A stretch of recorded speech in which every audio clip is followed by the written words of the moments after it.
दे दीजिए ना सर वो समय, भी कह रहे हैं, अब सोचिए वरना बोल दीजिए हमारे सब मित्र मिले हुए हैं जी। Thank you thank you thank you. देखिए आपकी बात ये ज्यादा सुनते हैं, हमारी नहीं सुनते।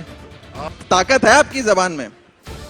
लेकिन इन्होंने जो जेएनयू के बारे में बात कही, मैं बता दूं कि देश की वित्त मंत्री आदरणीय निर्मला सीतारमण जी जेएनयू में पढ़ाई करके आए, जेएनयू की प्रोडक्ट है। दरअसल हुआ यूं, टीवी9 भारतवर्ष की तरफ से एक डिबेट रखा गया आप पार्टी से राघव चड्ढा और बीजेपी यूथ नेता तेजस्वी सूर्या के बीच। उसी डिबेट में तेजस्वी सूर्या ने मजाक में जेएनयू यूनिवर्सिटी को लेके एक ऐसा बयान पेश किया कि वहाँ बेटे राघव चड्ढा ने पकड़ लिया। तेजस्वी सूर्या की बात को पकड़ते हुए राघव चड्ढा ने ऐसा सच को सामने करवाया कि वहाँ बेटे बीजेपी आईटी सेल वालों की सर शर्म से झुक गए। फिर जब भी कभी बीजेपी वाले जेएनयू को लेके गलत बयानबाजी पेश करने लगेगा तब उनको ये राघव चड्ढा का डर लगा रहेगा। And those people who pass out after 4 years, let me assure you, spending 4 years with the army is better than spending 8 years in the JNU. Better than spending 8 years in the JNU. These young people who come out will be absorbed in paramilitary forces. They will be absorbed in local police forces. They will bring in more professionalism. They will start new startups. आप मैं 1 minute बस खत्म कर दूंगा, एक चीज बस बोलने दीजिए मुझे। अरे दे दीजिए ना सर वो समय, भी कह रहे हैं, अब सोचिए वरना बोल दीजिए हमारे सब मित्र मिले हुए हैं जी। Thank you thank you thank you. देखिए आपकी बात ये ज्यादा सुनते हैं, हमारी नहीं सुनते। ताकत है आपकी जबान में। अच्छा ऐसा है जी, मैं बस इतना कह रहा था, इन्होंने जो बात कही अब ऑडियंस फैसला लेगी। एक बात मुझे बुरी लगी, मैं जेएनयू का नहीं हूं, ना मेरी पार्टी में कोई जेएनयू से है, लेकिन इन्होंने जो जेएनयू के बारे में बात कही, मैं बता दूं कि देश की वित्त मंत्री आदरणीय निर्मला सीतारमण जी जेएनयू में पढ़ाई करके आए हैं, जेएनयू की प्रोडक्ट है।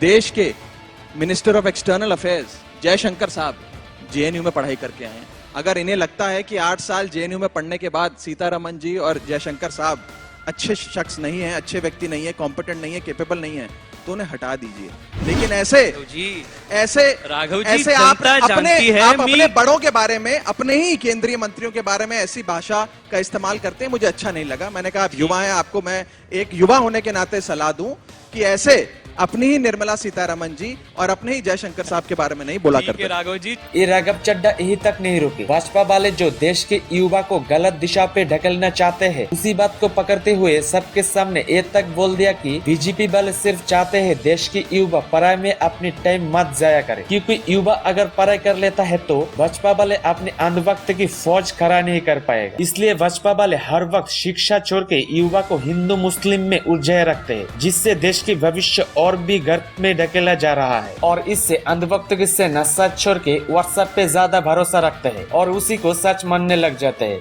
मैं आपको ये बताना चाहता हूँ, एक मानसिकता है भारतीय जनता पार्टी की, मेरे से शायद अग्री ना करें, नाराज भी हो जाएं, कि लोगों को बेरोजगार रखो और लोगों को अपनी फौज में शामिल करो।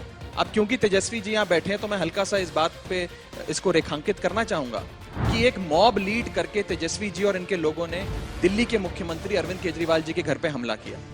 पुलिस ने वो एफआईआर नहीं करी तेजस्वी जी की, कहा कि तेजस्वी सूर्या जी को तो हम पहचानते नहीं, इन पे एफआईआर दर्ज नहीं हुई। क्या ये वहां थे कि नहीं थे, उसका जवाब दें। दूसरी चीज, जिन लोगों ने दिल्ली के मुख्यमंत्री पर हमला किया, उनके घर में तोड़फोड़ करी, अभी हम अहिंसा की निंदा करके उठे हैं। अगर आप ऐसे जाहिलों की, गुंडों की फौज पालेंगे तो फिर तो बेरोजगारी आपको सूट करती है। आप चाहेंगे कि देश बेरोजगार रहे और ये लोग हमारी फौज बनकर ये सारे काम करें, मॉब मेंटालिटी बने देश में, मॉब कल्चर बने। मैं देश की बेरोजगारी को रेखांकित करके कहना चाहता हूं कि क्या आज देश में एक ऐसी पार्टी है जो जानबूझकर एक बड़े तबके को बेरोजगार रखना चाहती है ताकि वो इनकी गुंडई के लिए काम आ सके। एक मेंबर ऑफ पार्लियामेंट उस मॉब को लीड करते हैं, ना इन पर कार्रवाई होती है। क्या आज ये मैसेज नहीं दिया जा रहा कि आप गुंडागर्दी करिए, भारतीय जनता पार्टी आपकी रक्षा करेगी? क्या ये गुंडागर्दी को प्रोत्साहन नहीं है? क्या ये अहिंसा और वायलेंस का प्रोत्साहन नहीं है?